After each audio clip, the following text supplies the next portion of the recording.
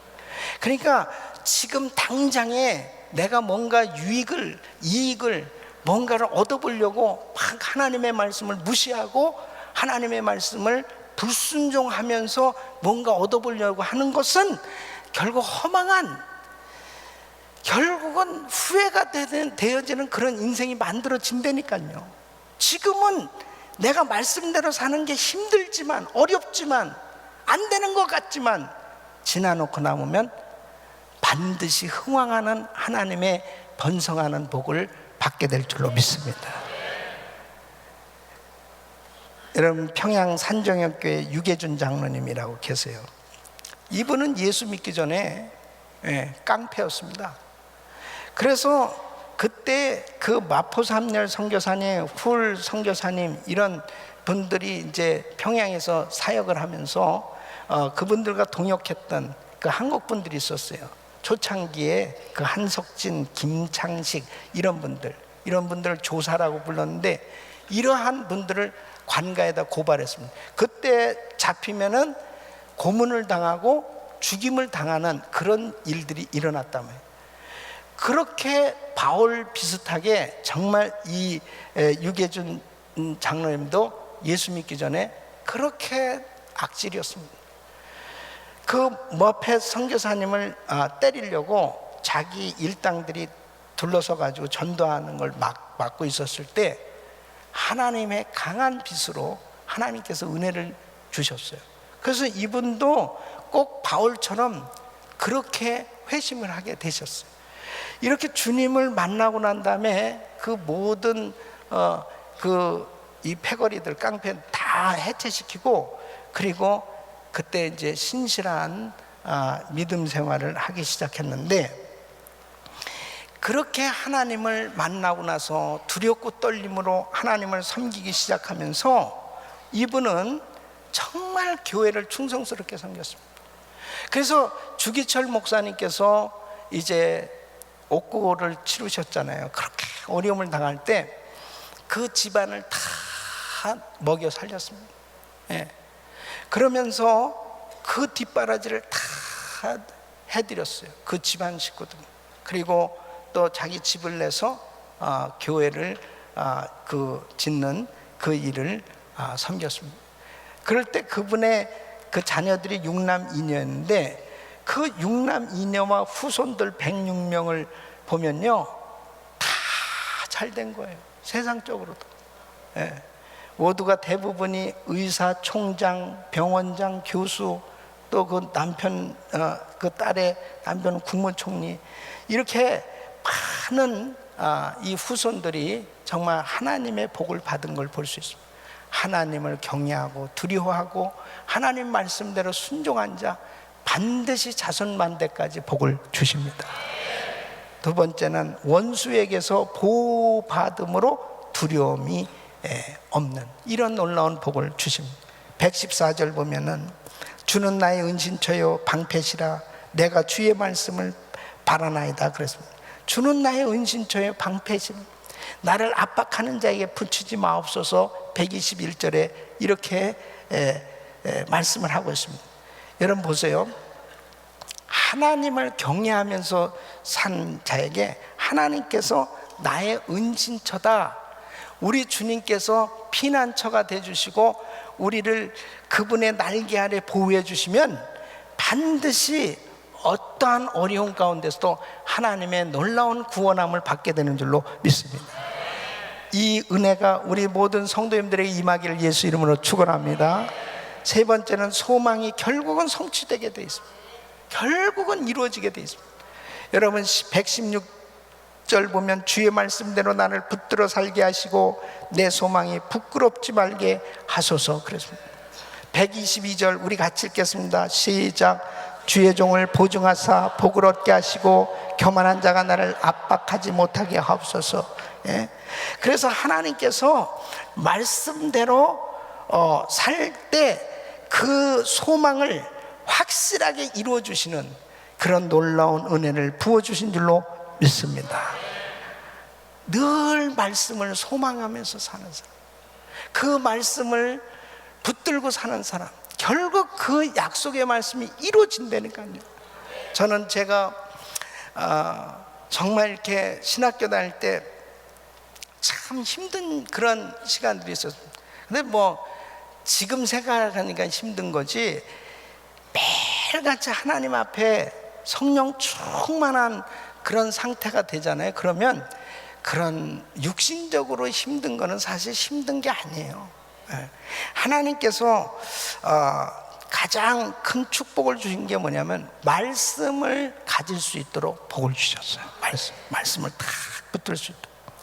한 번은 우리 친구들하고 이렇게 만났는데, 이 친구들은 신앙생활도 제대로 안 하는 그런 친구.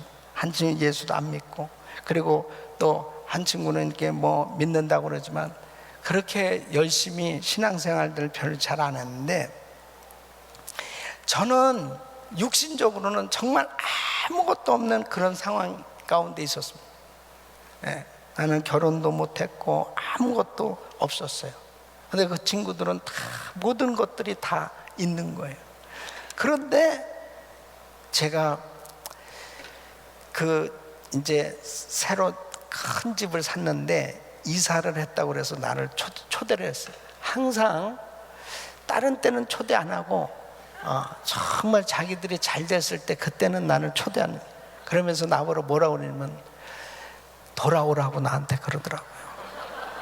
옛날에 괜찮았는데 왜 그렇게 어떻게 그렇게 됐냐, 돌아와라. 근데 나는 너네가 돌아와라. 너네가 돌아와야 된다. 그들은 네가 돌아와라. 나는 너희가 돌아와라. 그러면 제가 그랬습니다. 너희들 앞으로 나를 보고 하나님이 살아계심을 알게 될 것이다. 내가 생각해도 진짜 멋있는 말을 한 거예요. 딱 자신 있게. 너희 말이야, 앞으로 나를 보고 하나님이 살아계신 걸 보게 될 거다. 그러면서 바이바이 하고 딱 나왔습니다. 내가 뭐 거기서 술 마실 거예요. 뭐 내가 그냥 나와서 자동차에 딱 탔는데 나 망한 거 아니야, 이런 생각이 들더라고. 나는 육신적으로는 이게 뭐 이렇게 큰 소리는 쳤지만은 아무것도 없잖아요. 현실적으로는 그 친구들은 너무 다 잘 되고, 뭐 영주권도 받고, 뭐 모든 것도 다 잘 되는 거예요. 근데 나는 이거 뭐야? 맨날 그냥 기도만 하고 앉아 있고, 목이 잔뜩 쏘여. 얘들아 잘 있었냐? 뭐 이렇게 그러고 그냥 뭐 가난한 신학생이고, 뭐 아무것도 없잖아요. 그런데 주님이 말씀을 주시는 거예요. 잠언 23장 17절로 18절에 하나님께서 이 말씀을 다 주신. 우리 한번 같이 읽어보십시오. 시작. 내 마음으로 죄인의 형통을 부러워하지 말고 항상 여호와를 경외하라. 정령이 내 장래가 있겠고 내 소망이 끊어지지 아니하니라. 아멘. 이대로 이루어진 줄로 믿습니다. 여러분, 내 마음으로 죄인의 형통을 부러워하지 말고, 야, 신앙생활 정말 엉터리로 하는 저 친구 세상적으로는 막 너무 잘 나가고 있어. 나는 매일 이렇게 열심히 기도하고 열심히 봉사하고 신앙생활 하는데도 나는 어떻게 이렇게 힘들고 어렵냐. 그런 상황 가운데 있을 때 자꾸 육신적인 것으로 비교하면서 죄인의 형통을 부러워하는 그러한 삶이 되지 말라는 거예요. 항상 여호와를 경외하라. 정령이 내 장래가 있겠고 내 소망이 끊어지지 아니하리라. 하나님의 말씀을 붙들고 회개하며, 그렇습니다, 예수님 한 분으로는 난 만족합니다. 예수님이면 됩니다. 예수님이면 됩니다. 주님 감사합니다. 주님을 찬양하면서 하나님을 붙들고 기도했을 때 우리 하나님께서 놀라운 은혜를 주신 것입니다. 할렐루야. 나중에는 우리 그 친구들이 다 저한테 예수님을 영접하고, 그리고 정말 하나님 앞에 그렇게 정말 이 은혜를 받는 그런 복을 주셨습니다. 그리고 그들의 입에서, 야, 우리 친구 중에서 네가 제일 잘 됐다. 이거 내가 공개적으로 이렇게 이야기할 수 있는 것은 정말 그렇게 그런 말을 들었을 때 하나님께 영광을 돌렸습니다. 이건 다 주님이 하신 것입니다. 그렇습니다. 분명히 내가 믿음으로 얘기했습니다. 너희들 나의 삶을 보고 하나님이 살아계신 것을 알게 될 것이다. 하나님은 분명히 살아계시기 때문입니다. 여러분, 저는 그렇습니다. 우리 사랑하는 성도님들의 신앙생활이 정말 하나님의 말씀을 붙들고 말씀을 쫓아가면, 말씀을 따라가는 인생이 되어지면 결단코 후회 없는 삶이 될 것입니다. 모든 사람들이 불신자, 안에 믿음이 적은 자, 그리고 우리 주변에 있는 사람들이 제가 늘 기도하는 것이, 주여 우리 성도들이 하나님 앞에 축복받은 모델 성도, 위대한 간증자들이 되게 하여 주시옵소서. 바로 우리들의 삶의 모습을 보고 하나님 살아계시구나, 하나님 정말 계시네, 하나님 정말 살아계시네, 바로 우리의 삶으로 전도되어질 수 있기를 예수 이름으로 축원합니다. 여러분, 말씀을 모르고 사는 사람과 말씀을 따라가는 사람은 이렇게 엄청난 차이가 나는 것입니다.